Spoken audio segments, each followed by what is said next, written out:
All right, guys, welcome back to the Blues Brothers YouTube channel with myself, Charlie, and co-host George. A little bit of Chelsea news to go through today. Not one, not two, but three contract extensions signed and announced by the club in the early hours of this evening.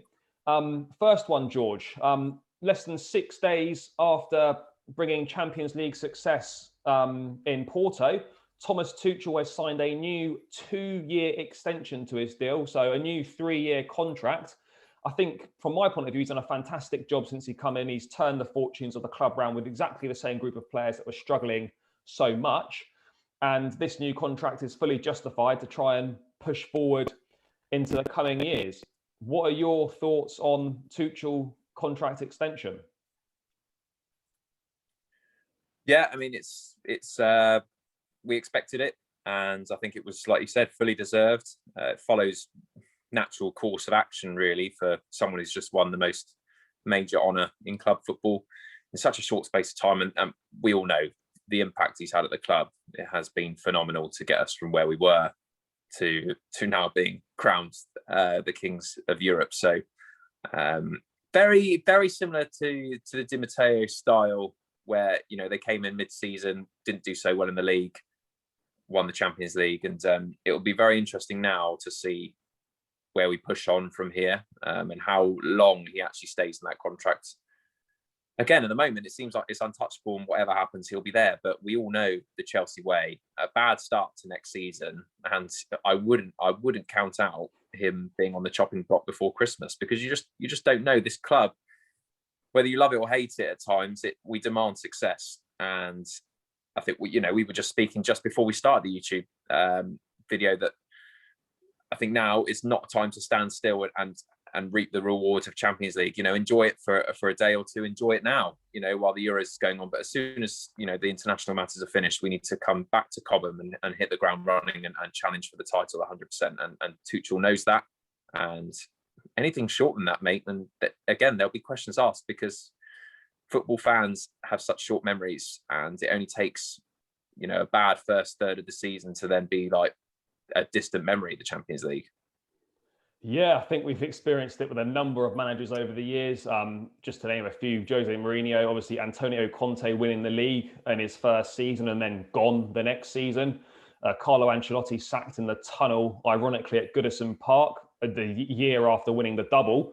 So, obviously this is a positive news, but we don't want to be too doom and gloom about it. But we've got to be realistic. This is Chelsea Football Club, and nothing surprises us. As you mentioned, if it was to be a poor start to next season, then because it's Chelsea, questions will be asked, and there would be no surprises if things didn't go well, if he was ousted partway through next season. But let's obviously hope that's not the case. As you mentioned, just a quick point on next season. I think the investment is crucial. Whilst we're at the top riding this high, we need to bring in what we need, and Roman needs to back the manager. Roman always backs managers. I've got no criticism there with the money he puts into the club. I think he's done absolutely outstanding work over the years. But we really need to go out and spend big in positions, centre forward, and obviously maybe in midfield and possibly at the back. Just a quick word on next season, George. Do you think it's a must? Title challenge is a must, like really push City hard next season? Yeah, we have to close the gap, and I think we need to be in the conversation. We have the capability to do that.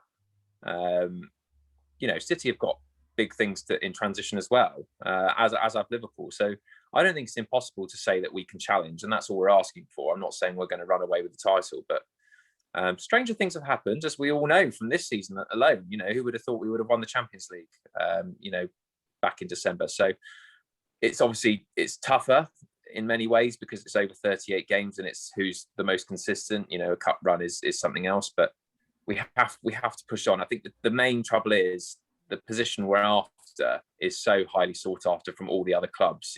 City losing Aguero, Liverpool possibly going to add a number 9.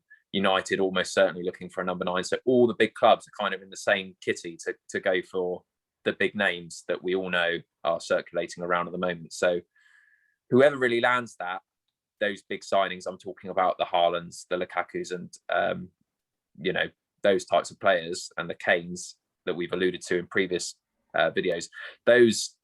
Whoever lands those are going to be the ones who are going to be the favourite for the title. So it's a tough ask, because whether we get those players is another thing, which obviously is why we've done the other contract extensions that we're going to come on to. But I mean, yeah, it's a title challenge is the number one priority for us, I think.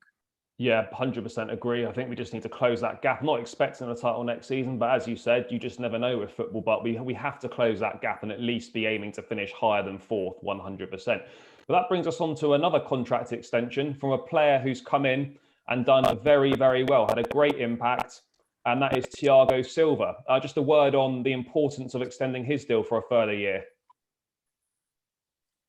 Yeah, I mean, his experience is invaluable, and people say he hasn't got an important role to play, but I mean, he was still in that starting lineup for the biggest game of our history in the last 9 years. So, I mean, he's obviously got the quality and the technical ability also. For anyone who hasn't watched it, go and watch the unseen footage of the final, because you can see him itching on the touchline even when he gets injured. How important he is in and around the dressing room, you can just sense it. His instructions, his mannerisms, the fact that he has now been there and done it and won it all. He can only be a positive to the daily functions at Chelsea Football Club. It will be his last year, almost certainly. Would have been a very nice season to actually end on this season, but I think he is, even if he's not going to start, he is great cover for us if we don't address the back four or we don't do anything to it. I think he's a great addition to keep for another year. Yeah, I echo those sentiments. I think the impact he's had has been outstanding.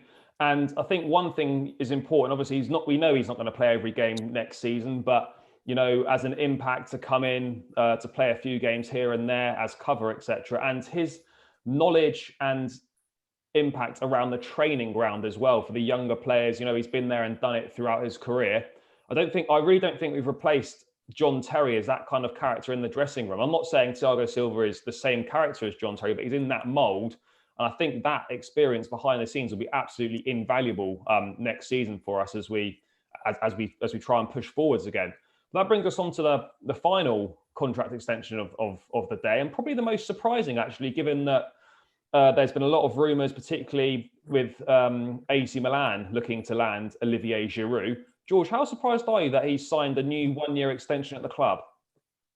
I'm really surprised. I thought he was certain to go. He's obviously not. He had that spell where he was very hot on form, and then all of a sudden Tuchel decided to change it, and that he wasn't in his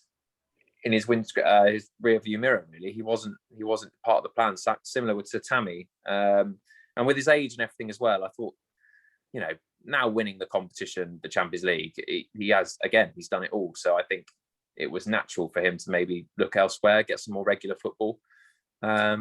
But I think it's a bonus for Chelsea. He's a different option up front, and I think it suits all parties, because again, like we just mentioned, if we're not able to get those big targets up front for the number 9, and we miss out for whatever reason, whether it's too expensive or one of the other clubs gets them. Worst case scenario, it's not a terrible option to have Giroud as our backup striker, along with Werner as well, that we've already that will have another year. So I think it suits all parties. Yeah, I think it's a smart move from the club, to get him tied down to another year, because as you mentioned, if we do happen to miss out on a big target at centre forward, it's going to be hard to get Kane out of Spurs. It's going to take a lot of money to get Erling Haaland, and obviously Romelu Lukaku did an interview with Belgian TV earlier in the week stating that he was going to be staying at Inter Milan, and he'd held conversations with new manager Simone Inzaghi. So if he's true to his word, then he'll be staying put there as well. So that leaves us a little bit stuck. So as you mentioned, I don't think it would be a bad option to have trying to mix it up last 10 minutes of a game, or to play in the cup competitions. And I think it buys us a little bit of time as well in terms of looking for that central figure up front. And it also enables us that if we do let him leave, it means we can also get a fee for him as well, rather than letting him go for nothing. So I think from all angles, it makes sense. But yeah, that seems like a good place to conclude this video. Obviously, some positive news for Chelsea in regards to those contract extensions. Hopefully there'll be a lot more positive news over the summer with some big transfers coming in. We can always hope. But for the meantime, make sure you smash a like on the video. If you're new to the channel, please do subscribe. Leave your thoughts in the comments below if you agree with us or not. And we'll catch you in the next video.